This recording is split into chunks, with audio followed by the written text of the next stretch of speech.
Padre, buen Dios, Señor, te damos tantas gracias por este tiempo, gracias por tu amor y tu fidelidad, y porque nuevamente, Señor, nos permites estar juntos estudiando sobre tu palabra.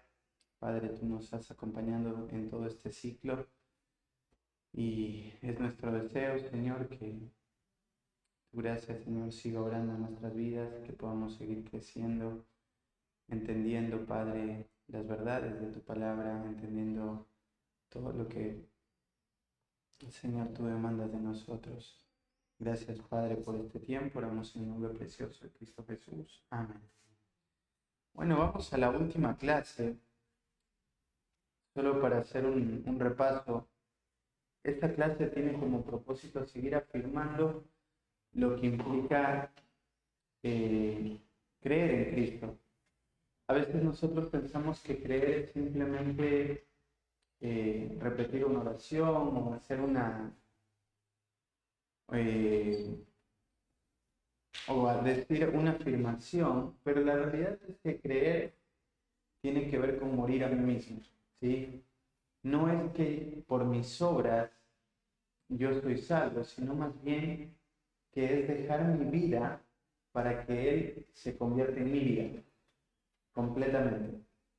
Esto significa creer, lo vemos en varios textos, Romanos capítulo 6, en 1 Corintios capítulo 5.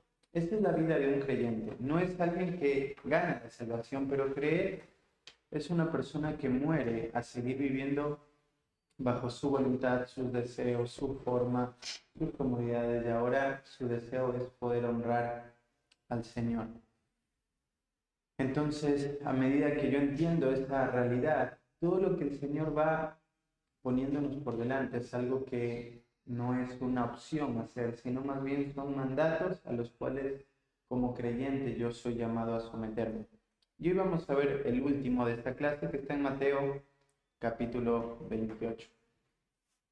Cristo nos llama a discipular, las naciones. Mateo capítulo 28, versículos del 16 al 20. Dice: pero los 11 discípulos se fueron a Galilea, al monte donde Jesús les había ordenado. Y cuando le vieron, le adoraron, pero algunos dudaban. Y Jesús se acercó y les habló diciendo: toda potestad me es dada en el cielo y en la tierra. Por tanto, id y haced discípulos a todas las naciones, bautizándolos en el nombre del Padre, y del Hijo, y del Espíritu Santo, enseñándoles que guarden todas las cosas que os he mandado. Y he aquí, yo estoy con vosotros todos los días hasta el fin del mundo. Amén. Cuando nosotros vamos a este pasaje, si ustedes han leído los evangelios otra vez, se dan cuenta que este evangelio termina de diferente manera que los otros. Los demás evangelios terminan narrando la historia de Cristo adelante, Cristo ascendiendo,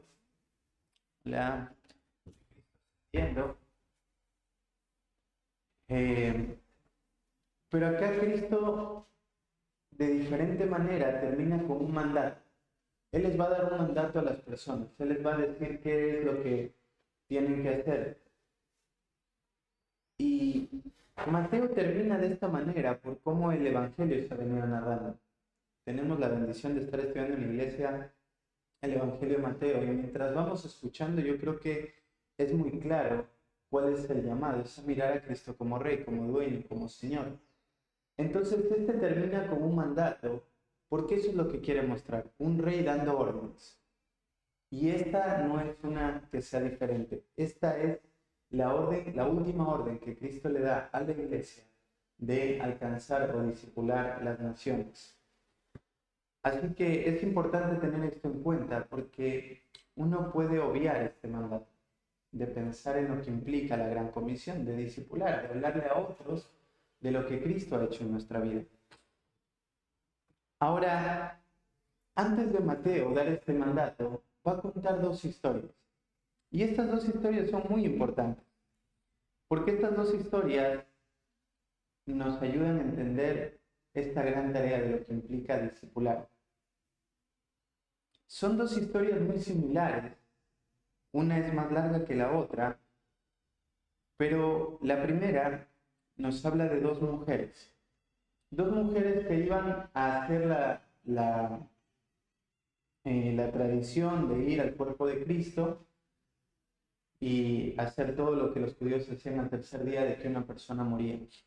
Cuando llegan a la tumba, miran la tumba vacía y se espantan. Lo primero que pasó por la mente de esas mujeres es: robaron el cuerpo de mi Señor, así que salieron corriendo para avisarle a los discípulos, y en el camino se les aparece Cristo. Bueno, perdón, ahí en la versículo 5 del capítulo 28, en la tumba, me faltó esta parte, dice: mas el ángel respondiendo dijo a las mujeres: no temáis vosotras, porque yo sé que buscáis a Jesús, el que fue crucificado. Entonces estas mujeres escuchan al ángel, se ponen muy contentas, luego se encuentran con Cristo en el camino, y dice que caen estas mujeres en adoración. Estas mujeres habían sido convencidas literalmente por lo que había pasado. Y Mateo nos cuenta esta historia para entender cuál fue la reacción de personas que su corazón ha sido transformado por la gracia de Dios. Estas mujeres vieron al ángel, vieron a Cristo y adoraron. Después te cuenta otra historia, y te cuenta la historia de dos hombres. Dos guardias, hombres que estaban alrededor de la tumba, que les habían dado un encargo muy grande, y era cuidar que nadie se robara el cuerpo de Cristo. Ahora, habían hecho un montón de cosas para que esto no pasara. En la tumba pusieron un sello romano. El sello romano era mostrar de que Roma estaba a cargo de cuidar eso, y nadie podía tocarlo. Si alguien lo llegaba a tocar, acercarse, cualquier cosa, lo iban a matar. Los soldados que estaban alrededor eran personas que estaban capacitadas. Su vida dependía de que el cuerpo de Cristo estuviera allí. Pero pasó algo. Un temblor, de repente se abre la tumba, ellos ven la luz y Cristo no está. Ellos salen corriendo igual que las mujeres y van a dar aviso de que el cuerpo ya no está. Desapareció de la nada. Después de esa luz, el cuerpo no está y nadie vino ni nadie supo nada, desapareció. Y estos hombres les dijeron: bueno, encarga, te voy a dar dinero, y lo que van a decir de aquí en adelante es: los discípulos robaron el cuerpo de Cristo. Y tú dices: ¿cuál es la diferencia entre estas dos personas, entre estas cuatro personas? Las cuatro vieron el milagro, las cuatro vieron cosas asombrosas, pero cada uno respondió de diferente manera. Mateo quiere empezar con esto para mostrarnos lo que es la Gran Comisión. La Gran Comisión no radica en el hombre intentando convencer al hombre, porque esta es una obra completamente de Dios. Los seres humanos no creen, no por falta de milagros y de muchas cosas. Hay mucha gente que piensa y dice: si Dios me revelara que es verdadero, bueno, entonces ahí sí prometo que voy a creer. Pero la realidad es que Dios se ha revelado en todas las épocas. Por ejemplo, piensen en el pueblo de Israel. En la primera etapa, el Señor hizo 10 plagas. ¿Era suficiente? Y uno pensaría: sí, abre el mar. ¿Era suficiente? Bueno, pensaría otro: bueno, ya está. Cambia el agua de amarga a dulce. Hace caer pan del cielo. Codornices vienen, son alimentados en un desierto por 40 años. Pasan un montón de cosas. Dios les habla desde una montaña. 2 millones de personas escuchando la única vez. Un montón de cosas. ¿Y sabes lo que dice Hebreos? Que esta generación se fue al infierno. Y tú dices: pero tuvieron todo, todas las señales, vieron, escucharon la voz de Dios de manera audible, cosa que nunca más volvió a pasar en el mundo, que 2 millones de personas, o un poco más, escucharan la voz de Dios. ¿Por qué? Porque no tiene que ver con milagros, o que Dios se te aparezca, o que un ángel venga. Es una obra de Dios en el corazón. Es hecha a través del Evangelio. y uno decide o creerlo o rechazarlo. No hay un punto medio. O yo creo que esto es real o no. Y durante todas las épocas te vas a dar cuenta de eso. Por ejemplo, en Apocalipsis pasó lo mismo. Dios levanta dos hombres. Algunos dicen que son Moisés, Elías, otros dicen que son Elías y Enoc porque no murieron. No se sabe en la Biblia realmente quiénes son. Por las señales uno podría decir varias cosas, pero sea lo que sea, estos dos hombres que se van a levantar en el Apocalipsis, Dios les va a dar el poder de hacer muchas señales. Y la gente las va a ver. Y la gente no va a estar contenta con eso. La gente los va a matar. Y la Biblia dice que cuando los maten, la gente va a hacer una fiesta alrededor de sus cuerpos. Y al tercer día, estos dos hombres van a resucitar y Dios se los va a llevar. Y ellos van a ver cómo se van yendo. ¿Y sabes qué va a pasar? Dice que la gente va a endurecer más fuerte. ¿Cuántos milagros necesita el ser humano para ver? La gente vive en el mundo diciendo, yo tengo que ver para creer. La realidad es que aunque vieras todo lo que quieras ver, no vas a creer. Porque si uno decide rechazar a Cristo con las evidencias más claras, se decide rechazar la Escritura, va a rechazar todo. Pero entender estas dos historias ayuda a que mi corazón esté tranquilo en entender que mi rol como hijo de Dios no es convertir a la gente. Yo no puedo convertir a mi esposa, a mis hijos, a mis familiares, a mis amigos, a nadie. Yo lo que soy llamado a hacer como hijo de Dios es hacer un heraldo. Un heraldo era aquel que decía las mismas palabras que el rey y anunciarlas. Entonces, después de entender que la gran comisión es una tarea de fidelidad más que de fruto, ahí viene la gran comisión. Eran necesarias estas historias para preparar el corazón de los creyentes. Para que los creyentes no dijeran, pero estoy predicando tanto tiempo. Digo, hay muchas historias de misioneros, hombres que entregaron su vida para que una persona se convirtiera. Y tú dices, ¿valió la pena? Sí, porque el trabajo, nuestro rol acá en la tierra es ser fiel al Señor. No importa lo que el Señor nos dé, puede dar mucho fruto o no. Es la obra de Dios. Entonces ahí entramos con la gran comisión. Después de que esta historia, de esta noticia empezó a difundirse, que los discípulos habían robado el cuerpo del Señor, pasa esto, dice, pero los 11 discípulos se fueron a Galilea, al monte donde Jesús les había ordenado. Todos los evangelios nos cuentan qué había pasado. Los discípulos habían entrado a la casa, habían puesto un montón de cerrojos, puertas, candados. Estaban recontra asustados. Y bueno, es normal. Normal no en el sentido de su cobardía, sino normal en el punto de todo el imperio ahora iba a estar buscándolos para matarlos. Porque era Roma en contra de 11 pescadores y algunos más discípulos de Cristo. Pero Cristo les va a dar una orden. Mateo no quiere narrar todo lo que pasó con estos hombres. Pero si vas construyendo la escena, eran hombres que dudaban, hombres con miedo, hombres que habían vuelto a sus oficios de pescadores y los otros a diferentes cosas. Eran hombres que estaban asustados. Hombres que habían entregado su vida al lado de un hombre que de repente murió y como que se acabó todo.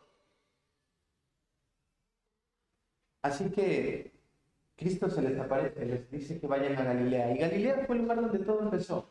Aquellos estaban en Jerusalén. Así que van a volver a Galilea, el lugar donde todo empezó. Y dice, cuando le vieron, le adoraron, pero algunos dudaban. Muchos todavía no estaban convencidos de esta realidad, de quién es Cristo. Y si tú te das cuenta de algo, la historia termina ahí. Después viene el mandato. Y termina con esta parte como algunos dudaban, para que entiendas que este mandato Algo pasó con estos 11 hombres que vivieron bajo ese mandato en la historia y algo pasa con cada creyente que entiende esto. Porque vas a darte cuenta que 11 hombres que dudaban se convirtieron en heraldos valientes y fuertes. ¿Qué transformó el corazón de estos hombres? Porque eran 11 cobardes, temerosos, miedos a morir. ¿Tú recuerdas al apóstol Pedro? Negó a Cristo 3 veces. En las 3 veces fue diferente. La primera vez dijo, yo no tengo nada que ver con este hombre. La segunda vez fue más fuerte y empezó a decir cosas que no eran correctas. Y la tercera vez dice que maldijo. Empezó a maldecir. Porque él no quería ninguna relación con Cristo. ¿Qué pasó con estos hombres? ¿Qué hizo Dios que 11 cobardes se convirtieran en 11 valientes y heraldos? ¿Qué hizo que este hombre que ha negado a Cristo frente a una mujer, frente a un hombre, frente a un grupo pequeño de personas, ahora está dispuesto a predicar el Evangelio a más de 3.000 personas? Posiblemente Pedro, a las mismas personas de las cuales negó a Cristo, sean las mismas personas que 40 días después les estaba predicando. Y tú dices, ¿qué cambió en estos hombres? ¿Qué fue lo que transformó de cobardes a grandes valientes? La gran comisión. El primer punto ahí en su apunte de la gran comisión dice las misiones que sostienen en su autoridad. Dice, Jesús se acercó y les habló diciendo, toda potestad me es dada en el cielo y en la tierra.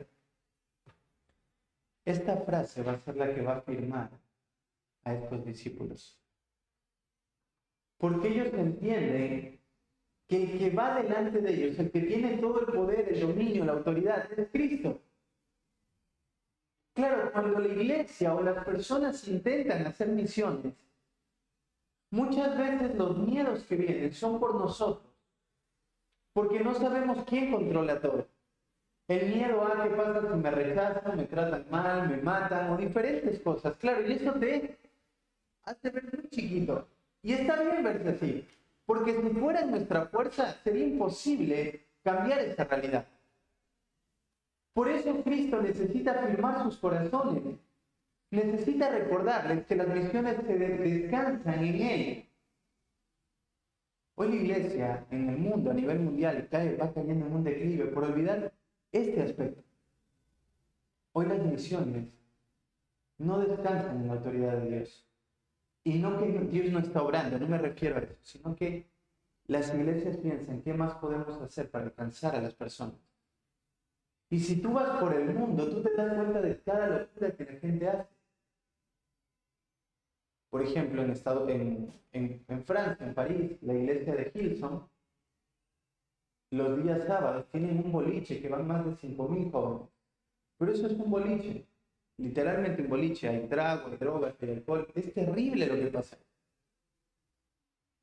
Pero quieren atraer a los inconversos de esa manera. Hay una iglesia en Ecuador que dicen que hacer una reunión en una iglesia el domingo es algo muy formal, así que se reúnen en un bar, ¿sí? Y todos pueden fumar, tomar, no hay problema. El punto es no te sientas incómodo, Dios te ama como eres. Tienen acá en Argentina y en Buenos Aires cada vez cambiando mensajes humanistas, mensajes que se centran en el ser humano y que no nos hacen ver el pecado. ¿Por qué? Porque el punto es cómo alcanzamos más. ¿Cómo llegamos a más personas? ¿Cómo hacemos que una iglesia crezca rápido? Y sabes, eso no depende de nosotros. El llamado a hacer las misiones, el llamado a predicar el Evangelio, el llamado a alcanzar el mundo, tiene que ver con una persona que entiende lo débil que es, pero que va Dios delante de esa persona. Que es Dios el que obra en los corazones, es el Dios el que transforma. Entonces ya mi corazón no descansa en los métodos, en los libros y en todas las cosas que podría llegar a ser. Mi corazón descansa completamente en que Dios es el que obra. Esto fue lo que hizo que estos hombres cambiaran. Esto es lo que hace que una persona, un creyente, crea y predique el Evangelio a todo el mundo. Porque Dios va adelante. Él es el que tiene las llaves del infierno. Él es el que tiene, el poder sobre el infierno. Es el que tiene el poder de la vida y la muerte. Él es el que tiene el poder de toda la tierra, de cómo funciona. Él es. Estos hombres se convierten en heraldos valientes porque entienden la realidad de quién es Cristo. Y claro, nosotros hemos hablado de ese hombre que estaba crucificado y que por medio de ese hombre nosotros somos salvos. Pero ese hombre del cual hablamos, Cristo, Jesús, es Dios. Es Dios hecho carne. Dios decidió darse a conocer por medio de la persona de Cristo y esto es un regalo de su gracia. Entonces eso afirmó el corazón de estos hombres, de estos creyentes, y afirma nuestro corazón. La siguiente cosa que les dice es que las misiones nos empujan a ser discípulos. Cristo les dice, por tanto, es en base a lo que les acabo de decir, ir y hacer discípulos a todas las naciones. Y el mandato que da Cristo es hacer discípulos. Y si tú te das cuenta, dice a todas las naciones y no en todas las naciones. Porque Dios no espera que haya un discípulo cristiano en cada nación, sino que Dios espera que nosotros discipulemos a todo el país. Y en realidad la palabra naciones tiene que ver con cada etnia. No sé si me equivoco, pero según lo que alguna vez escuché, dice que en Argentina hay como 74 etnias.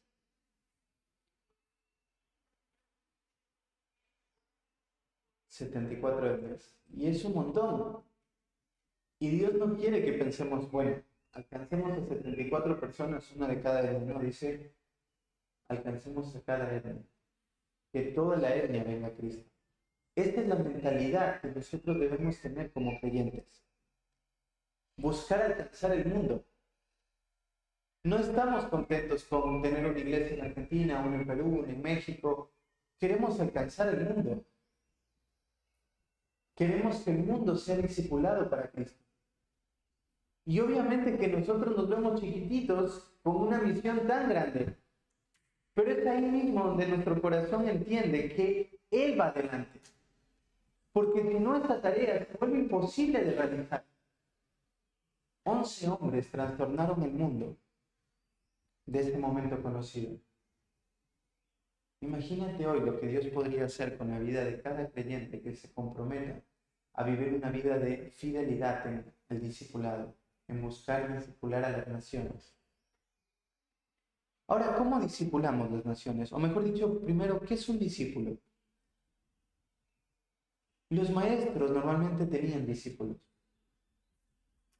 Eran gente que venía atrás y que estaba aprendiendo y que iban tomando no solamente la enseñanza, sino imitando la vida del maestro. Siempre los maestros estaban rodeados de discípulos y Cristo no fue diferente. ¿Qué es el hacer discípulos? Es formar personas que estén imitando tu vida. Tú dices, Carlos, pero ¿cómo imitan mi vida? ¿Qué podrían imitar de mí? Bueno, Pablo dijo, sed imitadores de mí como yo de Cristo. La lección 8, si no me equivoco, la 7, hablaba de que Dios nos llama a ser imitadores. Ya nadie puede decir en este tiempo, sed imitadores de mí como yo de Cristo. No, sed imitadores de mí como yo imito a otro. Y el otro dice, sed imitadores de mí como yo imito a otro. Y así hasta que llegamos al apóstol Pablo y a los discípulos, que son los únicos que dijeron, imítenos a nosotros, porque nosotros imitamos a Cristo, porque lo vimos, imitamos su vida. Entonces, un discípulo es aquella persona en la cual tú vas a entregar tu vida, vas a volcar tu vida para que esta persona sea conformado en la imagen de Cristo, que esta persona imite en tu vida todo lo que tenga que ver en relación con Cristo. Es una tarea que asusta. Asusta que personas tengan que imitarte, que seguirte, Pero esa es la tarea de cada creyente. ¿Cómo lo vamos a hacer? Bueno, Cristo no solamente dijo qué es lo que tenemos que hacer, sino que dijo cómo lo vamos a hacer. Primero dice ir. Y acá la palabra ir lo tradujo Reina Valera como que fuera un imperativo, pero realmente no es un imperativo, es un participio. Un participio es un verbo no personal que lo que hace es darle información al verbo personal. Un verbo personal son aquellos que se conjugan. El verbo hacer es un imperativo y lo que te está diciendo Cristo es cómo debemos hacer. Los participios son verbos que terminan en ando, endo, enado, edo, ado, ido. Entonces aquí tú tienes, sería yendo. La segunda, bautizando. Y la tercera, enseñando. Estas son las tres formas como Cristo espera que nosotros hagamos discípulos. La primera, entonces, es yendo. Ahora, ¿por qué el traductor lo traduce como un imperativo y no pone yendo? Porque a pesar de que es un verbo que está describiendo a hacer, este verbo le pasa a los participios la misma fuerza, el mismo imperativo. Entonces, por eso lo tradujo como ir, pero puede ser también traducido como yendo.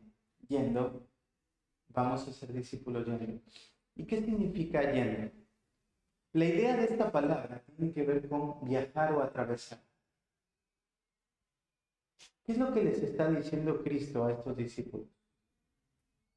Hay muchas personas que hablan de este pasaje como pensando, bueno, en el día a día, mientras yo estoy haciendo las cosas, si es que logro que alguien se me cruce y soy intencional, buenísimo. Pero no es la idea, no es mientras tú vas en el camino que discipulemos. La idea de este pasaje es que es una orden, que nosotros salgamos de nuestra comodidad para ir a buscar discípulos.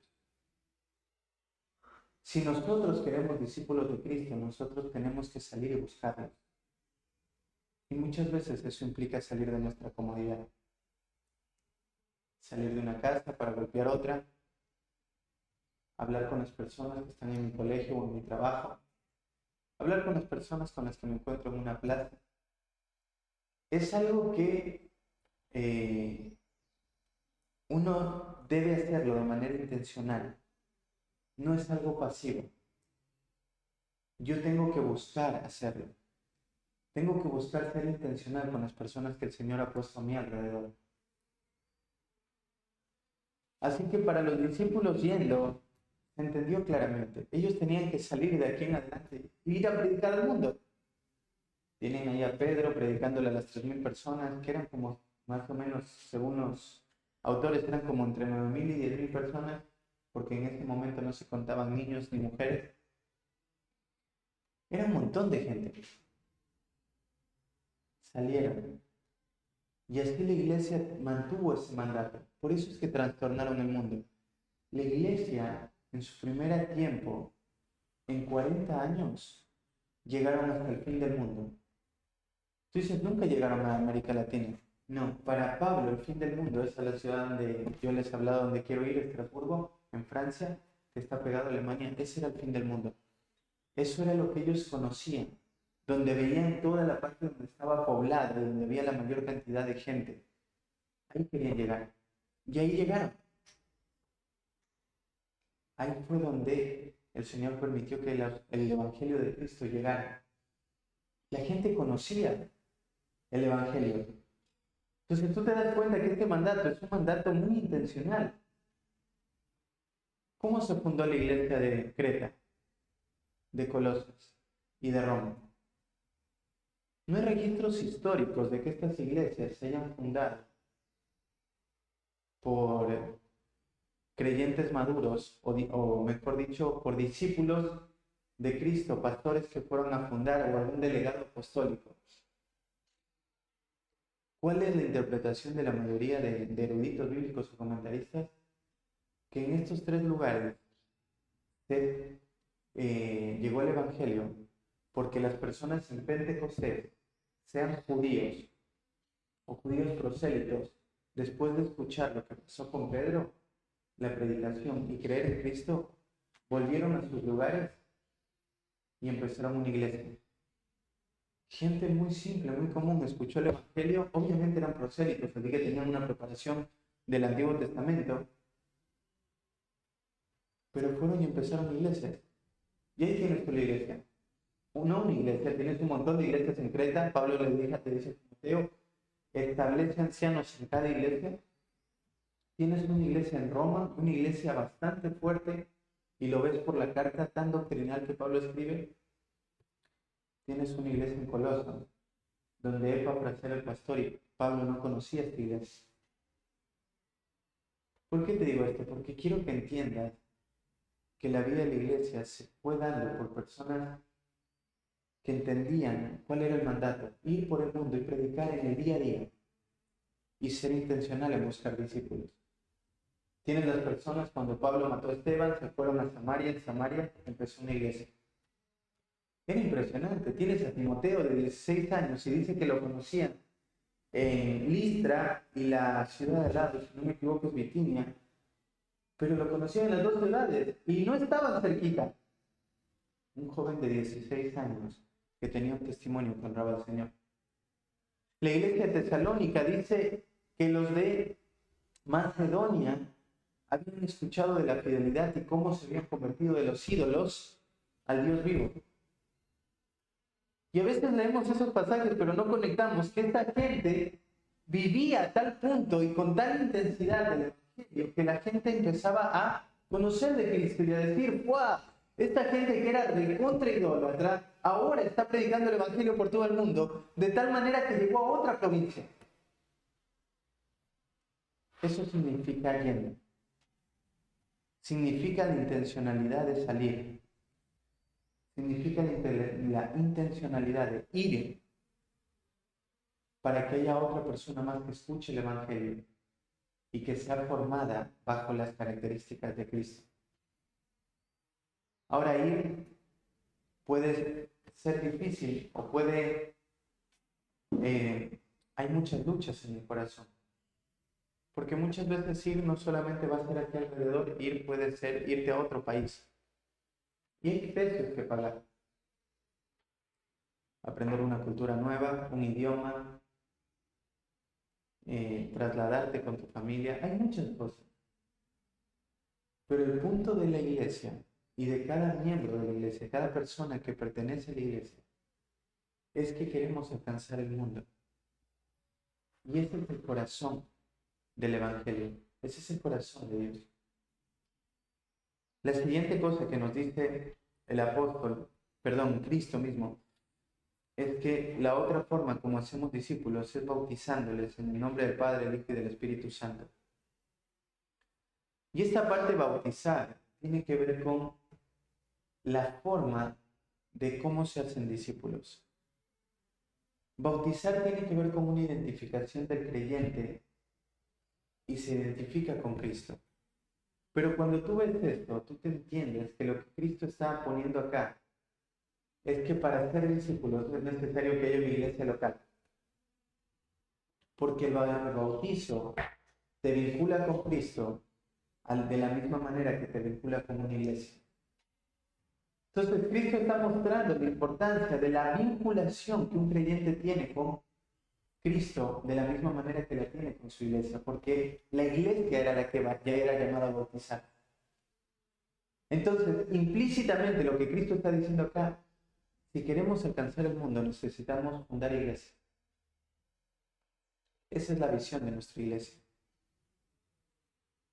Nosotros deseamos que toda Argentina sea saturada con iglesias bíblicas que vivan y prediquen la palabra de Dios fielmente. No es suficiente como una iglesia. Y por eso ustedes ven tantas cosas que la iglesia hace. Por eso hay un misionero en Perú, en Córdoba, tenemos gente en México. Hay deseo de seguir apoyando obras en Corrientes, en la selva, en Ecuador, en Colombia. Hay muchas cosas. ¿Por qué? Porque el llamado es al mundo. ¿Y cómo vamos a ver que el mundo va a ser transformado por el Evangelio con iglesias. Iglesias sanas, iglesias bíblicas. Entonces Cristo está acá poniendo eso, que vamos a alcanzar al mundo por medio de iglesias, personas que se vinculen.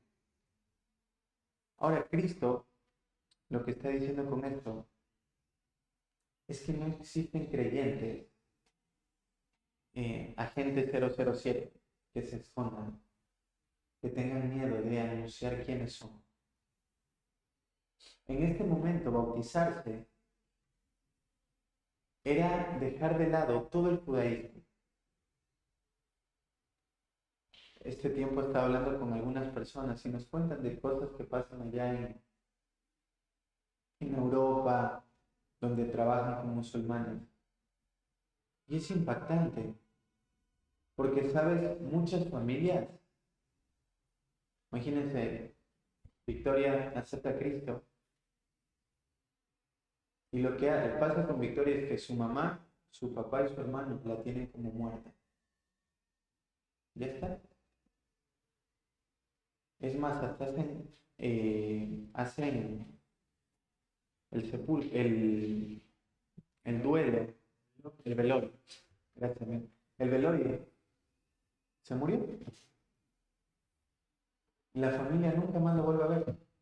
Hace poquito estaba leyendo una historia que quiero ponerla para el siguiente ciclo, que tiene que ver con el tamborero, y él cuenta la historia de que cuando aceptó a Cristo, él fue muy emocionado a avisarle a la esposa: amor, creí en Cristo, Jesús es el Mesías del cual hemos aprendido tanto en la sinagoga. Ese mismo día la mujer agarró su maleta, se llevó a sus hijos y se fue a la casa de sus papás. No le dijo nada. Por 10 meses no la volvió a ver. Y él enviaba cartas todas las semanas esperando que esta mujer pudiera leerlas. Nunca las leía, las rompía. Hasta que un día su hija más pequeña alcanza al cartero antes de que llegue a la casa y empieza a leer la carta. Y la mamá la encuentra desconsolada, llorando en el cuarto, muy mal. Y la mamá le dice: ¿qué te pasa? ¿Por qué estás llorando? Le dice: te lo voy a contar, pero por favor no te enojes conmigo. Si este es el hombre del cual me dice que tanto tengo que odiar, no debe ser papá, porque él no escribiría. Un hombre que es malo y perverso no escribiría esto. Impresionante lo que el Señor empezó a hacer en ese corazón, así que la mujer agarró la carta y dijo: ¿y qué pasó? ¿Por qué mi hija está así? Escucha, lee el Evangelio y al poco tiempo se convierte. Inmediatamente se convierte. Sus papás le dijeron: no queremos volverte a ver nunca más en la casa, nunca más. Al poco tiempo se convierte la hija. Así que los abuelos también le tiraron a la hija de la casa. Y los tres se mantuvieron fiel, pero tenían otro hijo. Intentaron predicar, hablar, y el abuelo, que era judío ortodoxo, le dijo: si tú aceptas a Cristo, yo te quité de cerebro completamente. Y el hijito le dijo: bueno, abuelo, yo no voy a aceptar esto. Así que fue donde sus papás, y al papá y a la mamá, y dijo: los maldigo. Maldigo todo lo que hacen, maldigo todo lo que son. La mamá, cuando estaba a punto de morir, su último deseo era que su hijo estuviera ahí. Y él dijo: yo no voy a ir a ver nunca a esa mujer. Esa mujer murió para mí. Así que la mamá murió sin ver lo que iba a pasar con este joven. Años más adelante, la hermana le vuelve a predicar el Evangelio y el chico se convierte. Dios hace cosas impresionantes, pero hay un precio. Dios no quiere personas que se oculten y no sean verdaderos creyentes. Bautizar será la identificación. Hoy en el mundo existen iglesias donde hay creyentes que no se bautizan, no hay un compromiso, no hay una asistencia, no hay una entrega. Y tú dices: ¿qué está pasando? Porque eso no existía en la época primitiva. No hay creyentes que vivían lejos de su iglesia, lejos de la vinculación, que no entendían el valor de vivir en familia. No existía eso. No digo que no había pecado en las iglesias, porque evidentemente tienes la iglesia de Corintios, de Éfeso, había mucho pecado. Pero una persona que es cristiana vive en familia.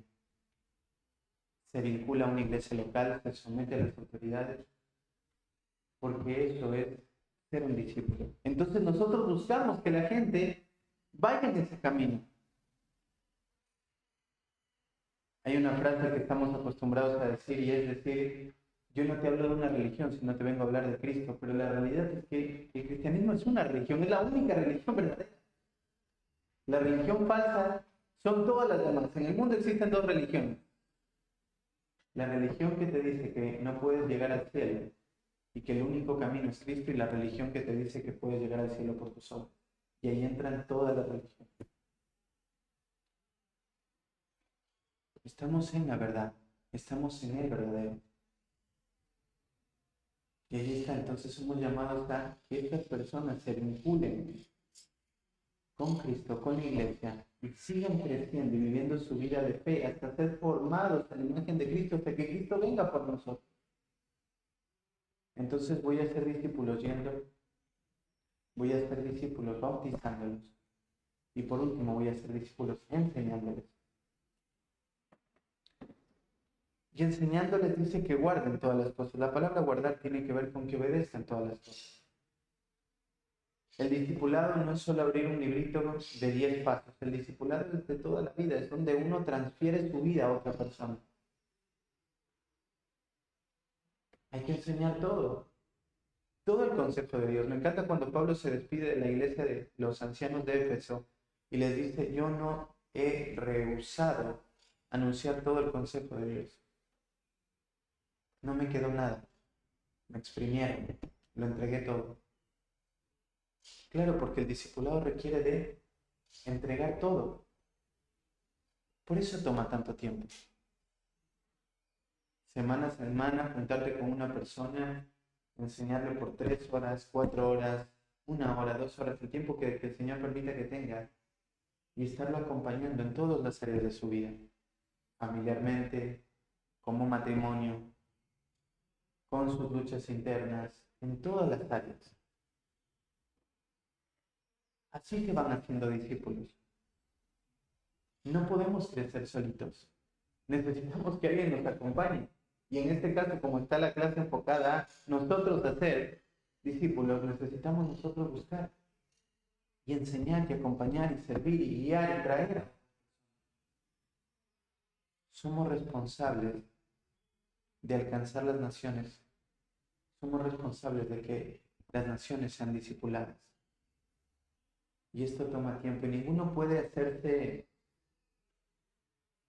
caso omiso a este llamado. A veces, no sé, uno calma la conciencia con decir, bueno, ya prediqué el Evangelio, pero el llamado no es a predicar, el llamado es a ser discípulos. Y eso es mucho tiempo, es muy desgastante, pero es la tarea que Cristo nos ha dado. Acompañar que una persona siga obedeciendo a medida que uno también va obedeciendo es un desafío. Pero es como Dios ordenó la vida de la iglesia y es algo precioso, lo cual debemos abrazar. Y por último, las misiones descansan en una promesa inigualable. Dice, y aquí yo estoy con vosotros todos los días hasta el fin del mundo. Amén. Si Cristo no hubiera cerrado con estas palabras, hubiera sido difícil esta tarea. Porque cuando la entendemos, esta es una tarea que trae mucha carga al corazón. Porque nos vemos muy chiquitos. Porque hay tanto por hacer. Y a veces es una tarea muy desgastante. Hay gente en la cual uno invierte y inviertes por muchos años y de repente se fueron. Piensa en el apóstol Pablo. Se desgastó por la iglesia de Éfeso. Vivió, hizo un montón de cosas. Viajes, envió delegados apostólicos, cartas, un montón de cosas. Y en segunda de Timoteo que dice, todos los de Asia me abandonaron. Y Pablo no está exagerando. Todos. Excepto una familia que no sabemos si llegó a verlo o no, pero dice que fueron a visitarlo. Fuera de esa familia, todos lo dejaron. Ahora uno esperaría que un ministerio fructífero es morir lleno de seguidores. Y Pablo dice, no, hasta el último día él vivió una vida de fidelidad, de servicio y murió en cierta manera solo. Y tú dices, ¿fracasó? No. Él siguió siendo fiel por una cosa. Él entendía quién estaba con él. Es Cristo. Esta tarea se vuelve mucho más fácil y liviana cuando entiendo que está Cristo. Cuando todos me abandonan, cuando siento solo, cuando gente empieza a seguir su pecado en vez de buscar seguir a Cristo y tú dices, bueno, tengo que ser fiel, Cristo está ahí. Esta es una promesa que es necesaria tenerla en cuenta porque esta tarea es grande y da miedo, asusta, pero es una tarea preciosa y está hecha entendiendo que Cristo va delante nuestro, que Cristo está con nosotros. Es una relación muy cercana de Cristo estando pendiente con nosotros. Hay una frase ahí de Riley que dice así, que todos los verdaderos cristianos se aferren a estas palabras y las conserven en sus mentes. Cristo está con nosotros siempre.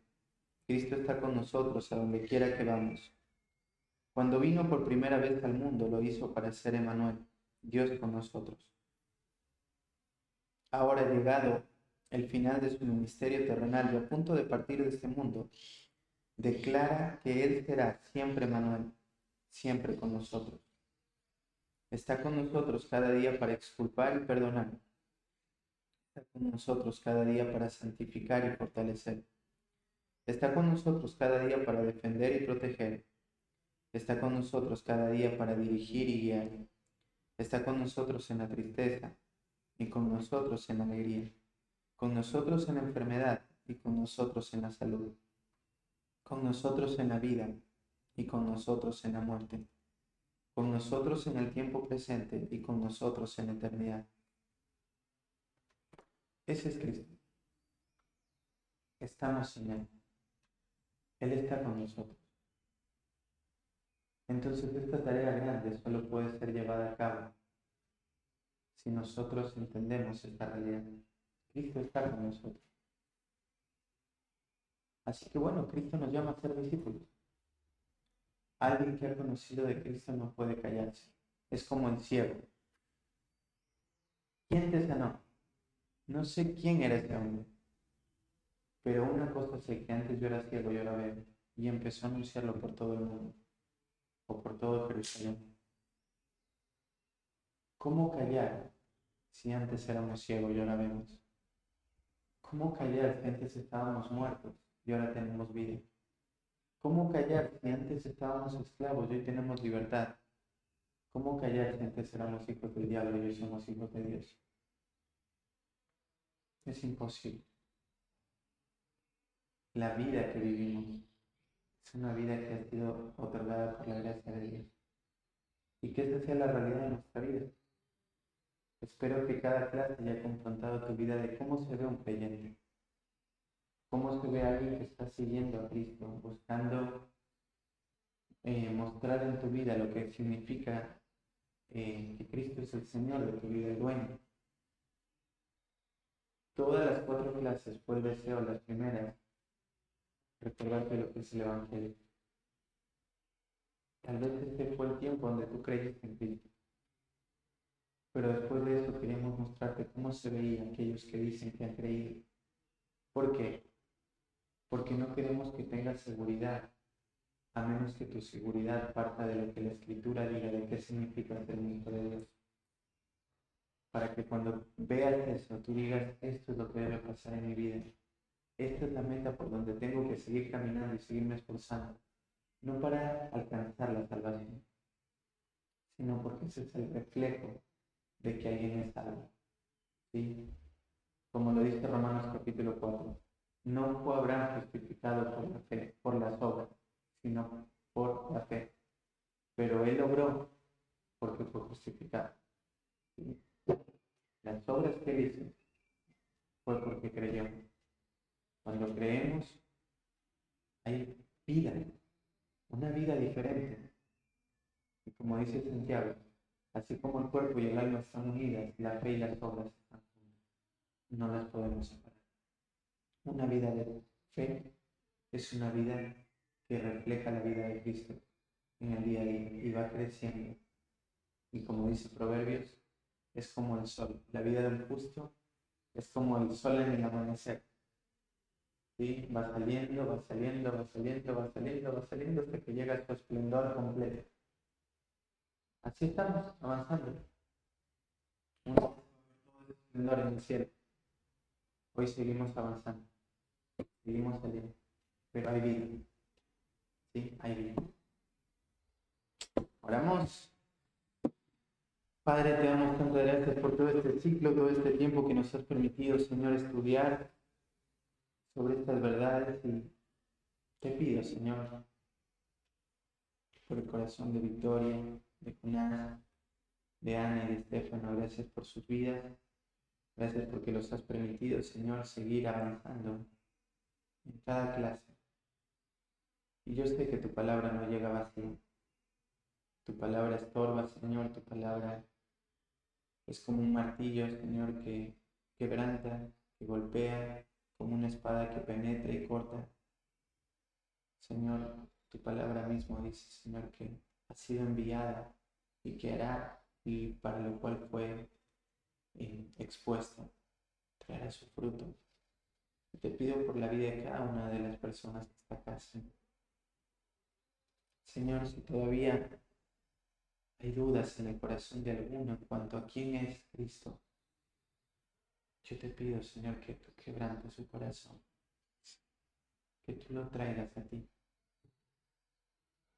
Señor, que ese corazoncito que puede llegar a estar tan duro sea quebrado y recuerde la realidad de lo que es ser un hijo, de lo que implica, Señor, creer en ti. Señor, es venir a ti.